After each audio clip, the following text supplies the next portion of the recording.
Boa noite, senhor presidente. Boa noite, nobres colegas aqui da Assembleia Legislativa. Boa noite à equipe, o pessoal que está trabalhando aqui na casa. Boa noite a você que nos assiste aí pela TV Alesp, aí na sua casa ou pela internet. Meus amigos, subo aqui na tribuna novamente para defender os princípios da liberdade econômica, que estão sempre, ou que pelo menos por enquanto, nesses últimos dias, estão sob ataque aqui no estado de São Paulo. Para mim, o conceito é muito claro, deputado Daniel. Um governo que defende liberdade econômica, defende redução de despesas, defende um foco do governo nas áreas essenciais, jamais aumenta imposto, e defende também, obviamente, uma redução drástica de burocracia da frente do caminho do empreendedor que está ralando para gerar emprego. E eu dividi minha fala aqui em 3 partes. E eu preciso começar aqui, obviamente, falando do PL 529. Eu não gosto dessa frase, mas acho que aqui cabe. Eu avisei. Nós, da bancada do Partido Novo, avisamos. O pessoal, grande parte da bancada do PSL também, aqui o pessoal da oposição. Nós avisamos que teria aumento de imposto. Nós avisamos que esse projeto era um cheque em branco para o governador. E que com ele poderia aumentar a alíquota de vários produtos. Bom, hoje em dia muita gente vive muito mais do discurso do que da realidade, né? E não sou eu que estou dizendo que teve aumento de imposto. É o que diz o próprio decreto do governador. Eu não entendo como alguém pode continuar falando que não há aumento de imposto. É um decreto assinado pelo governo do estado de São Paulo. Decreto número 65.253/2020. Faço questão de ler aqui, e qualquer um pode encontrar esse documento na internet. O artigo 2º, inciso 2º do decreto, inclui o parágrafo 7º no artigo 54 do RISMS, com a seguinte redação: a alíquota prevista nesse artigo, exceto na hipótese do inciso 1º, fica sujeita a um complemento de 1,3, 1 inteiro e 0,3%, passando as operações internas indicadas no caput a ter uma carga tributária de 13,3%. É isso. Você pode chamar de complemento, pode chamar de redução de benefício fiscal, não me interessa o seu discurso, interessa que na prática houve aumento de imposto. E a gente já conversou aqui quais itens que vão ter esse aumento de imposto. Tem também outros artigos que demonstram aqui o aumento de imposto, mas carne, ovos, óleo diesel, materiais de construção, alguns tipos de remédio. E a gente pode discutir uma simplificação tributária aqui no Estado, a gente pode discutir uma unificação das alíquotas, a gente pode discutir um modelo que funcione melhor, mas obviamente não com o claro objetivo de aumentar a receita e de aumentar a arrecadação do governo. A gente deve simplificar esse sistema, mas não dessa forma. Esse projeto não tinha o objetivo de reduzir benefício fiscal ou de melhorar o sistema tributário. Esse projeto de lei tinha um claro objetivo de aumentar imposto e de aumentar a arrecadação. Não interessa também se você chama isso aqui de reforma administrativa, a gente cansou de falar aqui. A parte do projeto de lei que dizia respeito a enxugamento da máquina era de apenas 580 milhões de reais, que inclusive mais da metade do projeto ali daquele pilar foi tirado do projeto, fazendo com que a redução de despesas fosse ainda menor. Então, na prática, isso aqui é um aumento de imposto. Não dá para a gente falar de um governo liberal que no seu primeiro ajuste fiscal reduz pouca despesa e aumenta imposto. Essa mensagem é muito clara para você que trabalhou pra caramba. E olha, deputado Castelo Branco, eu já falei aqui, eu tive comércio por toda a minha história antes de chegar aqui na política. É uma história curta, mas são 10 anos, e eu vi muitos amigos tendo que reformar todo o seu negócio para poder atender às novas normas, obviamente, de segurança e de higiene. Eu vi muita gente que ficou muito tempo com as portas fechadas sem conseguir faturar R$1. Natural, ok, entendemos até. Mas agora o presente chegou. Então, para você que perdeu emprego, para você que perdeu renda, para você que fechou sua empresa, está aqui um decreto que aumenta imposto de presente para você.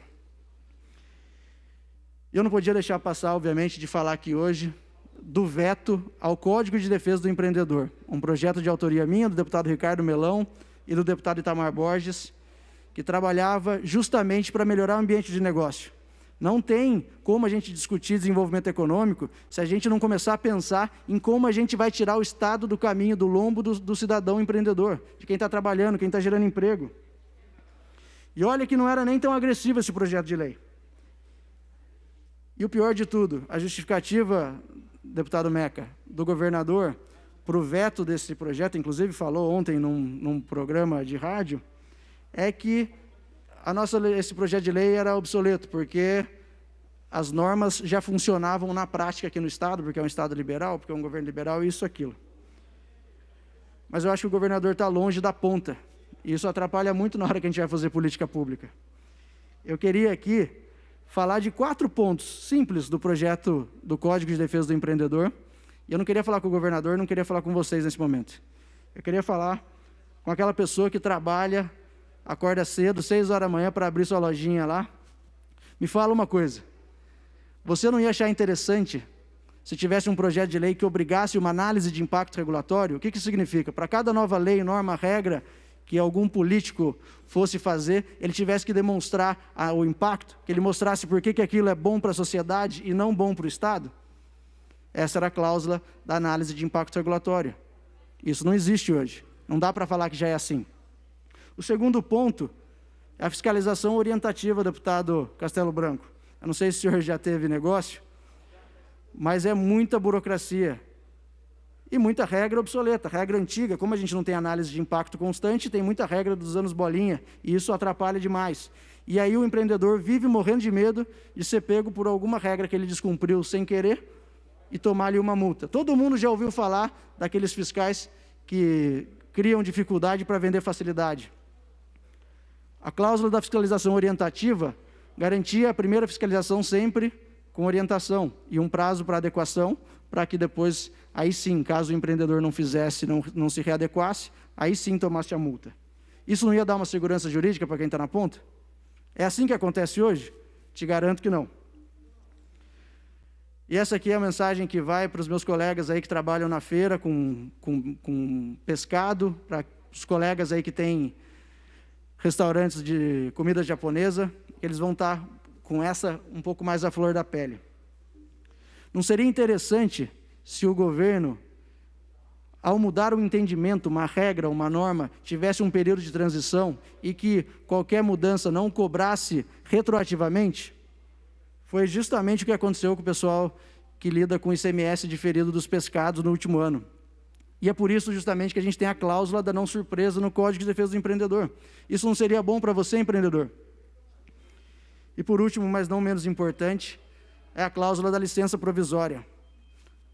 Para quem vai investir no Estado de São Paulo, não seria interessante se você tivesse prazos bem definidos de quando você vai receber uma resposta do Estado, se você pode trabalhar ou não? Deputada Bebel, é bem simples. Se você o negócio é de baixo risco, aquela cabeleireira, costureira, a gente quer que não tenha licença, não precisa de licença, começa a trabalhar porque você não vai oferecer risco para ninguém. Então as agências do Estado já liberam o alvará direto, a licença já é aprovada. Negócio de médio risco, 30 dias, negócio de alto risco, 60 dias. E caso o Estado não responda, o empreendedor poderia começar a trabalhar com uma licença provisória. Ah, Sérgio, mas isso não vai facilitar quem está querendo burlar a regra? Não, quem está querendo burlar a regra já não faz todo o trâmite. Quem já está querendo burlar a regra está disposto e tem condição de pagar um advogado, de pagar um contador e chegar direto em quem resolve. O que a gente quer é o princípio da boa-fé do empreendedor na prática. O que a gente quer é que o seguinte, se o empreendedor entregou toda a sua documentação lá nos órgãos reguladores e nos órgãos de licença, que ele saiba que ele tem um prazo de quando ele vai poder começar a operar. E caso o Estado não responda a tempo, por uma ineficiência sua, dê uma licença provisória para ele poder começar a trabalhar, gerar emprego, e aí a qualquer momento, obviamente, que o Estado continua com a prerrogativa de ir lá fiscalizar, e se ele não tiver a documentação, ele pode ter ali a sua licença retirada, enfim. Mas o que a gente quer é partir do princípio da boa-fé do empreendedor, que o empreendedor possa começar a trabalhar, e aí a gente consegue atrair muito mais investimento também, porque você tem ideia de quanto dinheiro você vai colocar e quando você vai poder começar a operar. E desculpa, mas não dá para falar que isso já é assim que acontece. Basta perguntar para qualquer investidor, basta perguntar para qualquer pessoa que está empreendendo, do pequeno ao grande. Te garanto que não é assim, e aí esse governo está muito distante da realidade de quem está gerando emprego. E olha, deputado Castelo Branco, queria até falar de 2 boas iniciativas que podem ajudar com isso. Primeiro é a nossa plataforma chamada Revoga Já. eu e o deputado Ricardo Melão criamos uma plataforma que a gente incentiva contadores, que a gente incentiva empreendedores a nos mandar quais são as normas, regras, leis que atrapalham a livre iniciativa, o ambiente de negócio, porque daí, agora que a gente está desse lado do balcão, a gente pode começar a fazer análise e tentar revogar para justamente melhorar o ambiente de negócio. A gente tem muita burocracia desnecessária. E isso também foi implementado no governo de Minas Gerais, do Romeu Zema. Eles têm uma plataforma transparente com governança, onde qualquer empreendedor pode ali colocar seu pedido, para a gente não ter balcão de negócio, não ter pedido escuso. Tem uma plataforma que mostra quando foi pedida a solicitação, em que pé que está, se foi acatada, se não foi, porque a gente quer colaboração, a gente quer que a iniciativa privada participe para a gente poder melhorar o ambiente de negócio. Então, o governo do Estado de São Paulo tem aqui 2 ferramentas fáceis para você implantar. E eu não tenho ego, eu tenho certeza que o Ricardo Melão também, a gente não faz questão do Código de Defesa do Empreendedor, que foi inspiração até para um projeto de lei protocolado em âmbito nacional e em vários outros estados, não precisa ser aprovado por nós. O governo do Estado de São Paulo, a gente acabou de falar alguns pontos aqui que não são realidade de hoje. Inclusive, se fosse ruim, a gente não faria audiência pública dentro da Secretaria de Desenvolvimento Econômico, junto com o secretariado e junto com grande parte da equipe. A gente não teria o apoio de várias entidades da iniciativa privada, a gente não teria o apoio de vários empreendedores. Isso aqui não acontece na prática e você, faço o convite aqui, governador, protocole um projeto de lei aqui, da sua autoria, de vocês, para melhorar o ambiente de negócio. Não precisa ser nosso. Está aqui, por favor, faça o convite, porque não adianta a gente ficar discutindo coisas acessórias para o desenvolvimento econômico. O primeiro passo é melhorar as regras do jogo, o primeiro passo é tirar a burocracia do caminho, e isso a gente tem visto pouco aqui no Estado de São Paulo. Deputado Daniel, não menos importante, mas por último aqui, queria falar sobre mais um ataque à livre iniciativa do governo do Estado de São Paulo, dessa vez nos transportes. Recentemente, a Artesp, que é a Agência Reguladora de Transportes Rodoviários aqui do Estado de São Paulo, abriu uma consulta pública com medidas que vão matar qualquer tipo de inovação em aplicativos dentro dos transportes. É a mesma novela do Uber, é a mesma novela dos outros aplicativos. Essa consulta pública está em andamento. Amanhã vai ter um protesto de todos os parceiros que trabalham com isso, lá na frente do Palácio dos Bandeirantes. E essa é mais uma medida do governo federal, do governo estadual, que ataca a livre iniciativa num governo que se diz liberal. E aí eu quero ver, deputado Daniel, lá em casa, eu sei que você sempre fala de valores, isso eu aprendi com os meus pais e aprendi no comércio também. Não interessa o que você fala, interessa o que você faz. E aí a gente vai ver agora se é um governo liberal na prática ou no discurso. Essa consulta, deputada Janaína, é bem simples. Eles querem encerrar com a possibilidade de circuito aberto. E o que é circuito aberto? Quando você tem uma empresa de ônibus ou você faz viagens de frete, no circuito aberto, você tem a possibilidade, a autorização de fazer ou apenas ida ou apenas volta. E eles querem fazer com que todos vão para o circuito fechado, que você é obrigado a fazer ida e volta. Então, não sei quem aqui pega ônibus, o deputado Daniel já fez questão de falar aqui algumas vezes, hoje eu vim de ônibus, inclusive, trabalhar lá de Taubaté. Quem aqui já pegou ônibus vazio? Porque normalmente a empresa é obrigada a fazer aquela viagem, vai 1, 2 pessoas, porque a empresa no circuito fechado ela é obrigada a fazer ida e volta. O que isso impacta? Impacta o preço da passagem. Se você só quer ida, você vai ter que pagar ida e volta. Por que a Buser, a Forbus, essas outras empresas estão conseguindo fazer mais barato? Porque elas conseguem fazer dentro do circuito aberto apenas uma viagem, e eles conhecem bem ou trabalham bastante com oferta e demanda, eles conseguem ver os melhores horários e, obviamente, vai com o ônibus cheio, consegue melhorar o seu negócio, consegue reduzir o preço para o consumidor. Bem similar a Uber, obviamente, e essas empresas de aplicativo de carro.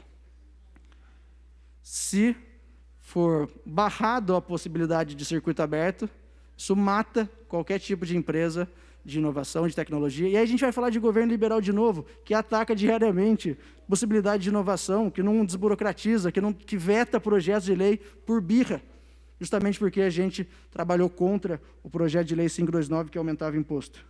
Não só essa burocracia nova de não permitir mais o circuito aberto, tem mais 2 regras que podem também terminar de de matar o negócio de inovação na área de transportes. Uma é, eles obrigam com que as empresas fechem a lista de passageiros com 48 horas de antecedência. E outra que proíbe a customização dos ônibus de parceiros. Então, ele não vai poder mais colocar o logo e conseguir uma renda extra com isso. A quem isso aqui atende? Se cria uma reserva de mercado, se prejudica o consumidor, a quem essa norma atende? E para acabar, senhoras e senhores, bom, antes de falar, a Europa tem dado aula com relação aos transportes. Então, se for para copiar alguém, que copia a Alemanha, que copia a Europa, e não cria um monte de burocracia que gera reserva de mercado.